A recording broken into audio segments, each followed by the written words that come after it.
Maqaba kan ilma kan afur qulqulluu waaqa tokko amiin. Kabajamoota fi jaalatamoota maatii waaqayyoo kan jaalattan waaqayyoonis kan sin jaalatu akkam jirtanii akkaminis yeroo kana geessanii amiin. Waaqni keenya abbaan jaalalaa abbaan dhiifamaa akka dhiifamaaf akka arjummaa isaatitti badii fi cubbuu keenya osoo nutti hin lakkaa'in eegee kan yeroo kanaan nu gahe ulfinni fi galanni isaaf haa ta'u. Haadha keenya qulqulleettii Dhibroo Maariyaamiidhaafis akka waaqayyoon ishee eebbisee fi galata isheedhaaf laatetti galanni fi ulfinni isheedhaaf haa ta'u. Qulqulloota ergamoota, qulqulloota raajota, qulqulloota duukaa bu'oota, qulqulloota wareegamoota, abboota keenya qulqulloota hunduma isaaniitiif iyyuu ulfinni fi galanni isaaniif haa ta'u. Egaa barumsa keenya yeroo darbee kutaa sadaffaasaa waa'ee mormii ergamoota gidduutti akkasumas immoo akka waaqatti of laaluu Saaxanaa'el irratti kan dhaabne jechuudha. Egaa idduma kana itti fufna jechuudha. Egaa waaqayyoon uumama isaa ergamoota erga uume amantaa isaaniif laateera. Gaafa kana eenyutu nu uume eessaa dhufne jedhanii gaafi isaan gaafa wal gaafatanii isaan keessaa uumaan isaanii akka jiru isaan akka uumaman keessa isaaniitti beekuu turan jechuudha. Keessa isaaniitti beekuu turan. Yaa ta'uuti malee Saaxanaa'el garuu hangafa waan tureedhaaf iddoo kallattii hundaa'u gaafa laalu kan isaa ol jiru hin argamne waan ta'eedhaaf kanaaf Saaxanaa'el hayyama bilisaa fayyadamee waaqa dhiisee of waaqessuu akka isa waaqessan yookaan immoo uumaa of taasisee kan dhiyaatedha jechuudha. Hayyama bilisaa isaatti fayyadamee ture jechuudha. Akka uumaa of taasisee akka waaqa of taasisee of dhiyeesse jechuudha. Kanaaf ergamaan qulqullichi Gabri'eelis hanga uumaa keenya nuuf mul'atuttis iddoo jirruttis cimnee yaa ejjannu jechuudhaan ergamoota tasgabbeesseera jechuudha. Egaa ergamoota tasgabbeesseera eenyuun ergamaan qulqullichi Gabri'eeliin jechuudha. Uumaa keenya kan uume hanga nutti mul'atutti iddoo jirrutti jabaannee haa dhaabbannu cimnee haa dhaabbannu jechuudhaan ergamaan kun dubbateera jechuudha.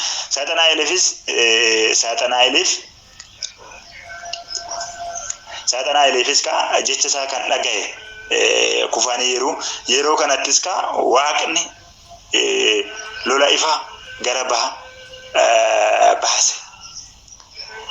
Gaafa kana waaqnis mul'atee fi amantaan akkasiin ergamoota gidduutti kan eegalame jechuudha. Waaqayyoonis gaafa kana keessattuu ergamoota gidduutti garaagarummaan hin uumame gara Saaxanaa'el kan godhan jiru iddoo sadeetti wal qoodanii kun isaanii eeyyanisitu nu uume jedhanii kun isaanii lakki ati erga nu uumte nuyyuu uumuudhaa hin dandeenya waliin jedhanii kun isaan immoo garee ergamaa qulqulluu Gabri'eel fa'a godhaniitoo hanga uumaan keenya nutti mul'atutti iddoo jirrutti dhaabbanneetoo waaqayyo haa eegnu uumaa keenya haa eegnu jedhanii kan dubbatan kan akka ergamaa qulqulluu Mikaa'el kan akka ergamaa qulqulluu Rufaa'el kan akka ergamaa qulqulluu Uraa'el fa'aa fi ergamoonni lakkoobsi isaanii hammana jennee kan hin himne elfa alaafaatii kan jedhaman maal ta'aniiru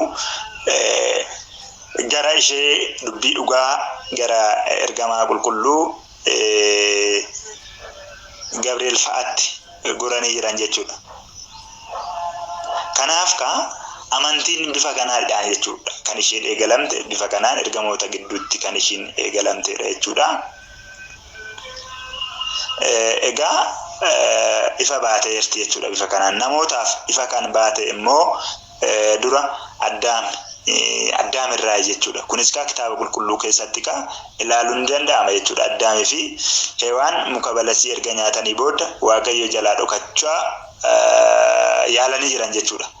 Gaafa mukatti balasii sana gaafa nyaatan waaqayyo jalaa dhokatanii jiran jechuudha. Dhokatanii jiranii dhokachuudhaafis dhokatanis jalaan baane dursa inni kun maaltu nutti dhufa maal nutti mul'isa yookaan maal nutti ibsa jennee gaafa laal dursa walitti dhufeenyi waaqaa fi walitti dhufeenyi ilmi namaa akka jiru yookaan immoo Addaamii fi Hewaan walitti dhufeenya Waaqayyoodhaa wajjin akka qaban nutti agarsiisa jechuudha. Kanaaf keessattuu seera uumamaa boqonnaa 1 dhiifama seera uumamaa boqonnaa 3 lakkoofsa 1 hanga 8tti gaafa laalle dabalasii kana akkamitti akka isaan nyaatan bal'inaan kitaaba kana keessatti nutti hima jechuudha. Hayyama bilisaa fayyadamanii akka nyaatan murtii isaanis murteessanis akka nyaatan erga nyaataniis kennaan akka irraa fudhatame amalli isaanii akka jalaa bade kitaabni qulqulluun nutti hima jechuudha. Akkasumas erga balasii kana nyaatanii booda qaamni isaaniitis qullaa akka ta'e baalaan akka of haguugaa turan yookaan immoo baala akka uffachaa turan ni argina jechuudha. Itti gaafatamummaa isaanis fudhataniiran jechuudha. Gara qalbii jijjiirranaattis maal godhaniirani deebi'anii jiru jechuudha. Badii balleessan kana itti gaafatamaniiran jechuudha. Kanaaf gaafa kana ammeenyaan gaafa kana raawwatan waan Waaqayyoon raawwatina jedheen kana gaafa raawwatanitti Addaamii fi Hewaan itti gaafatamummaa fudhataniiran jechuudha. Maaliif isaan uffatan beekne sun gaafa yakka kana raawwatan wal sodaachuutti wal saalfachuutti ka'an jechuudha. Qullaa ta'uu isaanii argan jechuudha. Egaa gaafa waan Waaqayyoon nuuf hin jedhe yookaan immoo daandii Waaqayyoo sana gaafa dabarre waan Waaqayyoon nuuf jedhe sana gaafa cabsinee argamne gaafa raawwanne qullaa taana jechuudha. Ulfinni nuti qabnu sun nurraa fudhatama jechuudha. Simboon nuti dura qabnu sun maal ta'a nurraa fudhatama jechuudha. Kanaaf isaanis ulfinni isaanii kabajni isaanii qaban sun irraa fudhatame iddoo qulqulluu sanis hin gadhiifamanii ergamoonni Waaqayyoo iddoo qulqullaa'aa sanii maal godhanii hin baasanii ari'an jechuudha. Kanaaf nuti isaarra gaafa akka Waaqayyo nuun jedhetti gaafa hin jiraanne gaafa daandii Waaqayyoo keessaa banne qullaa ta'uu keenya kabajni sun irraa fudhatamuu keenya ni argina jechuudha. Kanaaf abbaan keenya Addaamii fi Hewaanis iddoo qulqullaa'aa sanii erga bahanii kabajni isaanii irraa fudhatameera. Akkasumas immoo waan balleessan saniif itti gaafatamummaa waggoota 5,500 itti gaafatamummaadhaan turaniiran jechuudha. Aarsaa hedduu dhiyeessanii jiran jechuudha. Abboonni keenya kan akka Abrahaam ilma isaa Isaaq fa'aa aarsaa kan dhiyeesse akkasumas kan akka abbaa keenya Isaaqis Yaaqoobis abboonni keenya hedduun isaanis akka abbaan keenya Addaam iddoo qulqullaa'aa sanitti deebi'uudhaaf aarsaa hedduu dhiyeessaa turanidha jechuudha. Garuu hin danda'amne jechuudha. Kanaaf itti gaafatamummaa kana erga ba'anii laphee dhiifamaatiin qalbii erga jijjiirrataniin booda waggaa 5,500 gooftaan keenya Yesuus Kiristoos haadha keenya qulqulleettii dubroo Maariyaam irraa dhalatee maal godheera? Nu hundumaayyuu sababa abbaa keenya Addaamitiin የውርስ ኃጢአት yookaan immoo dhaaltummaa cubbuu sababa Addaamiin nurra jiru sana hundumaayyuu maal godhe jalaa nu baaseera jechuudha. Maaliin du'a keenya sana ofii isaatii du'eeto du'a jalaa nu baaseera jechuudha. Du'a jalaa nu oolfateera jechuudha.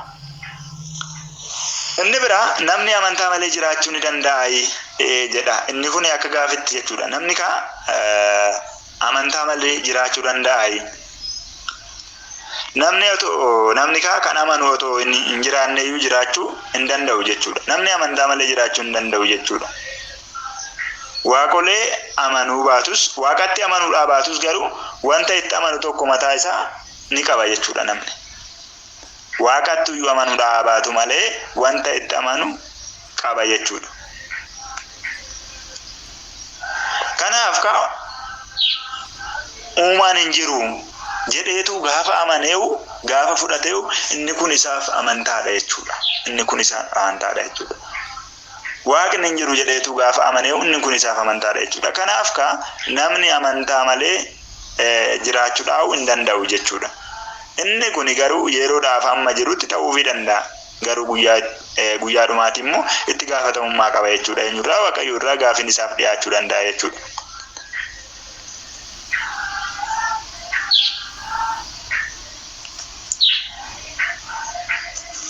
Kanaaf uumamaanis hin jiru. Isaan kunninis akkasumatti kan argamanidha jedhee amanullee jireenya gara fuulduraatiifis immoo kan isa taasisu amantaa kana hin qabu jechuudha. Akkasumas immoo beekumsa isaatti fayyadame beekumsa biyya lafaa akkasumatti waanuma beekumsatti fayyadame isaafis beekumsi isaa sun amantaadha jechuudha. Humna isaatti abdateessis yoo jiraate humni isaa sunis isaaf maal ta'aadha amantaadha jechuudha. Isa kana akka fakkeenyaatti humna yookaan beekumsa isaaniitti amanuun jiraachuudhaan humna isaaniitti kan amanan fakkeenyaaf baay'ee keessaa tokko kan kaafnu yoo ta'e Gooliyaad ilaaluu dandeenya jechuudha. Gooliyaad isa tokkodha jechuudha. Egaa seenaa kana bal'inaan macaafa Saamu'eel isa tokkoffaa boqonnaa 17 lakkoofsa 58 irratti ni arganna jechuudha. Humna isaatiin akka abdate gaafa dirree waraanaatti ba'u abbaa keenya qulqullicha Daawitiin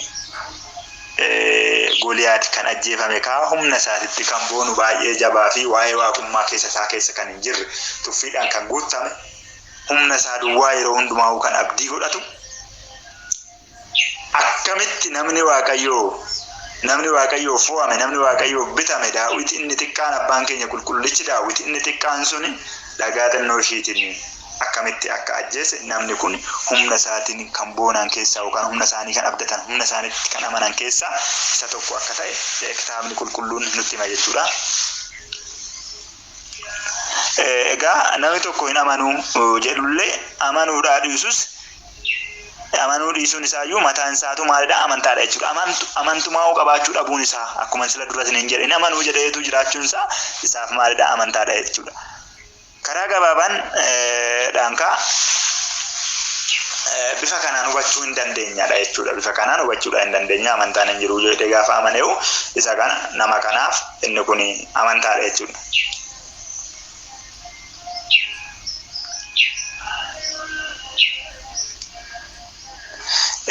Inni biraa akka fakkeenyaatti kan hubannu ilmi namaa oksijiinii malee jiraachuudha akka hin dandeenye amantaa malees jiraachuun hin danda'amu jechuudha. Akkuma ilmi namaa oksijiinii malee jiraachuu hin dandeenye amantaa malee jiraachuun hin danda'amu jechuudha. Egaa bifa kanaan ilaaluun hin danda'ama jechuudha. Kanaaf namni amantaadhaan malee akka jiraachuudha hin dandeenye jechuudha.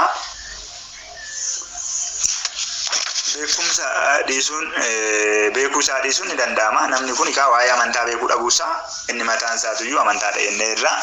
Amantaan kunis kan amanu beekuu dhiisuu danda'a malee beekuu dhiisuu dhabuun isaatuyyuu amantaadha. Inni biraa akka madureetti kan laallu amantaa kiristaanaa isa jedhudha jechuudha.